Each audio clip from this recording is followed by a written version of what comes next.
Hi y'all, it's me Vinny. Welcome back to my channel. Today I'm back and I'm going to react to another Andrew Tate. This one is from Your Mom House podcast, the one that's hosted by Tom Segura and also Christina P. The title of the video is Stop Being Poor. So without further ado, let's jump to the video. You know the problem with this whole space, because I kind of accidentally got thrown into this whole red pill girl pickup space, and I don't really think I'm there so much. I really try and focus on masculine excellence, because a lot of the dudes in that space are trying to compensate massively. Like, there's only so much game you can learn if you're clearly a fucking dork, right? When a nerd comes to me and goes, I'm a total nerd, I want to learn game. I'm like, bro, you need to learn more than game. Because you look like a bitch. My girlfriend will beat the fuck out of you. How do you help that guy? But he already knows the answers. How you help him is to tell him the truth, because he already knows what he needs to do. He's just not doing it. So what does he have to do? Just make a ton of money and it's not even about money. And be successful and powerful. It's not even about money. He's got to grow a backbone to begin with. You got to grow a backbone, and you can do that by, if you improve your physicality, you usually improve your mentality along with it. And men are expected to be wise and interesting. He needs stories. You're not going to have stories unless you've taken risk. You need to get some balls. You need to get some balls and live a life. I told him, man, go get on the train in Portugal and ride it for 3 weeks all the way to Singapore and think about what a fucking punk you are. And at least you'll end it with some stories. Like, what the fuck? Like, you have plenty of time to reflect on what a bitch you are. Go into the bathroom and look in the mirror, look deep in your eyes and say, yeah, I wouldn't fuck me either. Like, what do you want me to do? What do you want? What game do you want? That is just way too bold. Just kind of like through you guys, like, stop complaining. If you see something that you need to change in your life, stop complaining and just start doing it. Because I saw so many people was like being so lazy of taking care of themselves and thinking that, you know, some magic gonna happen, which there is no magic, you know. You kind of have to work hard. And I do agree. If you take care of yourself, you will feel much happier about yourself. I do believe that as well. You have to look deep into your own eyes and say, I would never fuck you. Never. And that needs to change. That's actually my brother's saying. My brother. Look deep into your own eyes. My brother wakes up. That's hateful as fuck, dude. I like that a lot. My brother wakes up, and before we train, he hands me a cigar and a whiskey.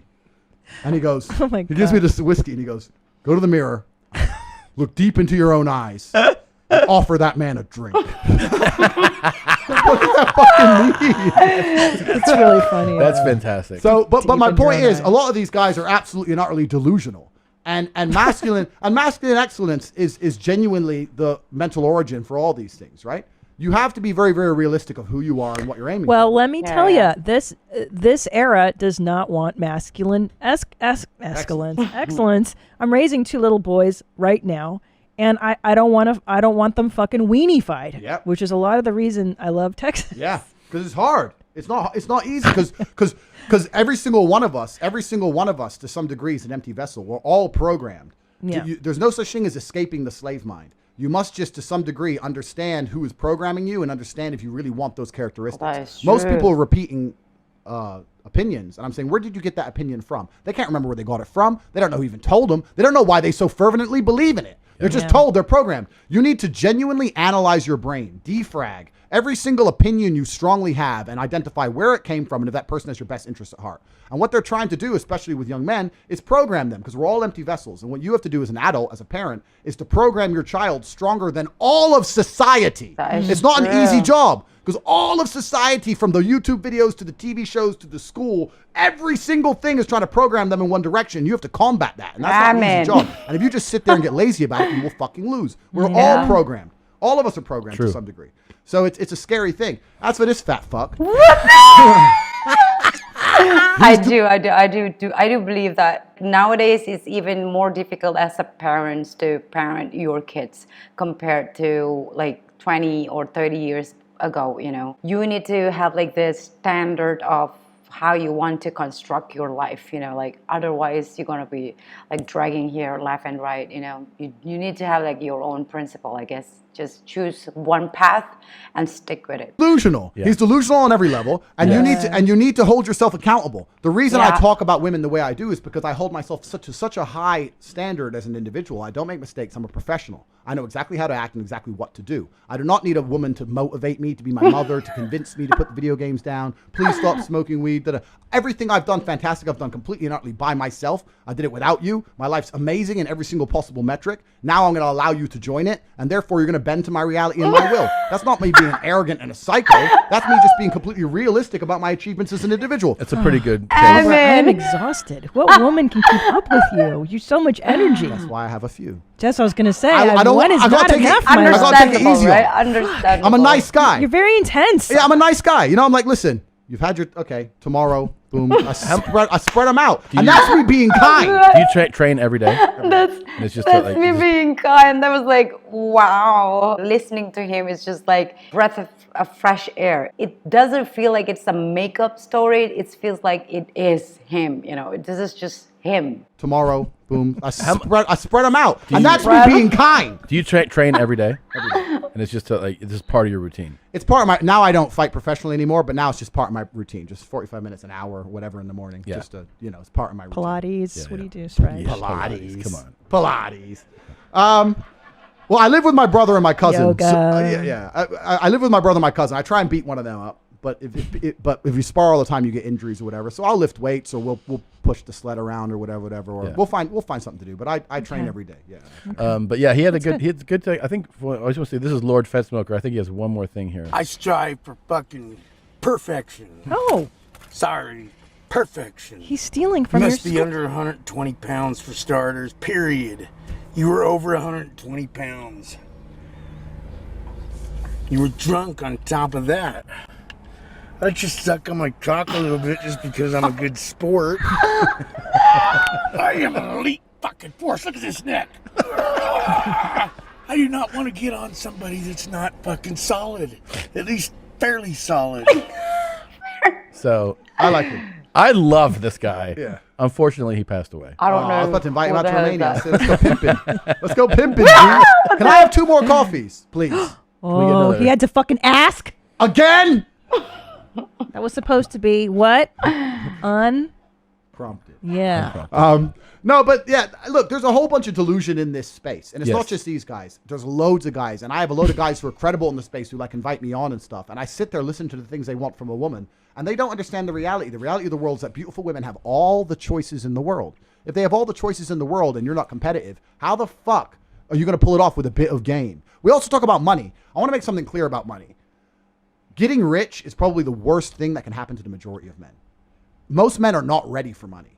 And I say this because I was broke for a very long time, lived a very difficult life, and then became rich. That's why I am. Because money amplifies. So if you're the man first, and then you get rich, you're the Absolutely. man. Yeah, I do agree with that. And then you get rich, now you're a massive. Yeah. We were just talking about this before you came. The problem that we have now is like lots of people are seeking for the material first before enriching their life, because everything is kind of like very instant and very easy, right? Wow. Thanks, my friend. We were just talking But about it that. happens with crypto kids, right? I had one kid come to me, some 20-year-old kid who caught a pump, some stupid coin, whatever. He made $86 million. Damn. Wow. Jeez. And he came to me and he was like, Tate, I need your help. I have 86 million, blah, blah, blah. My life's still shit. It's like, yeah, because now you're just a sugar daddy to a bunch of hoes who don't give a fuck about you, and you're a robbery target, and you're just hiding. And like your life's over now. Like you should have been the man first. You could have been a big G first. You can't even fucking pull a firearm. Like, what are you doing? Yeah. Like, that's the worst thing that could happen to you, because you're never going to want to work hard. You're never going to want to network. You're never going to learn the skills. Before the modern period of wealth creation, because in Hustlers University, I teach people how to make money fast. Anybody. I'll teach you how to make as much money as you possibly can quickly. But in the old way, the old world, the only way you could make money was by talking to people, networking, sales, influence, all these things. You'd learn lessons along the way. By the time you had the money, you learned a lot about life. Yeah. But now you can skip all the lessons and just get the fucking money. You're right. And these dudes are a mess, right? So wealth is the worst thing that can happen to people. true. So we talk about how, money attracts girls. No, it fucking doesn't. Because in the realm of a beautiful woman, everybody's rich.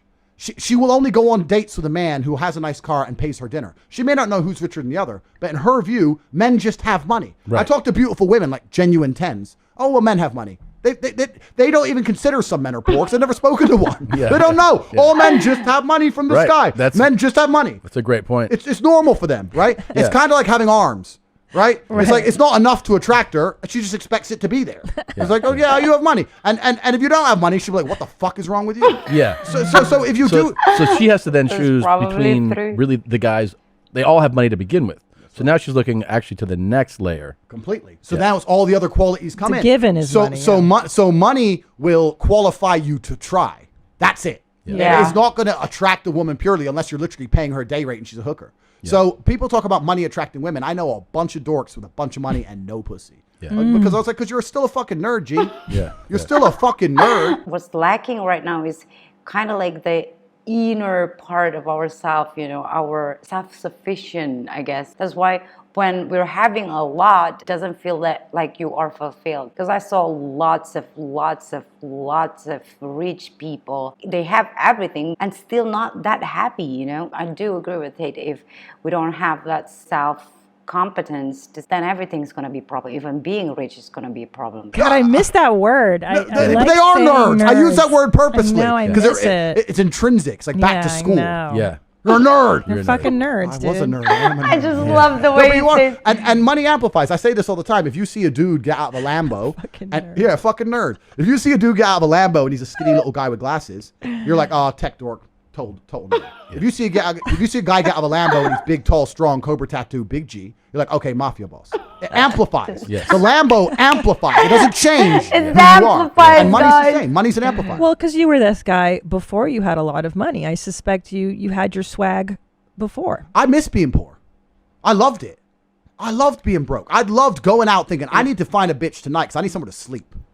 I miss those days. Can I tell you how I knew this one was a winner, by the way? Tell me. So I met Tommy Buns when he was just 23 years old, okay? And I knew he was a fucking winner. I've said this before on this podcast. Because he carried himself like a fucking winner. We didn't have 2 dimes to rub together for quite a minute, my love. Yep. But I knew the way he carried himself, he was a capable man. You know what I'm saying? I Like, respect that. Yep. he always had the His face hustle, was like- the vibe in him too. Like, he's not going to be some fucking loser, dude. I knew it. I also, when I saw it, I was like, hey, bitch. And he did that too. Like that. That's No, a good one. but you know what? That's a a really good important one. point because the world often talks about fake it till you make it, and I'm like, no, there's nothing. Be it. There's nothing Yeah, fake yeah. about belief. There's nothing. I knew I was going to be the big G before I was the big G. There's nothing fake about belief. Right. I knew what I was going to be. Like, Yeah. there's nothing fake about belief. So if you truly believe, then it can be carried, and women Yeah. can detect that. Yeah. Women are always with guys with ambition. You don't need to have the money. You need to have the ambition. The They need to ambition, feel it, yes. and if they can feel it and they know you're about it, then that's enough. That is true. Man with no ambition, like very lazy, like sitting down, not having a job, just being at home, playing video games, you know, like literal lazy.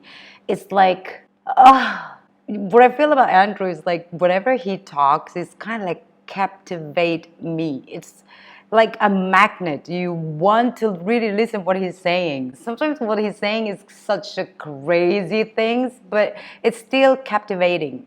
It's fun to watch. That's for me, you guys. Thank you so much for watching, and I see you guys very, very soon, okay? Bye-bye.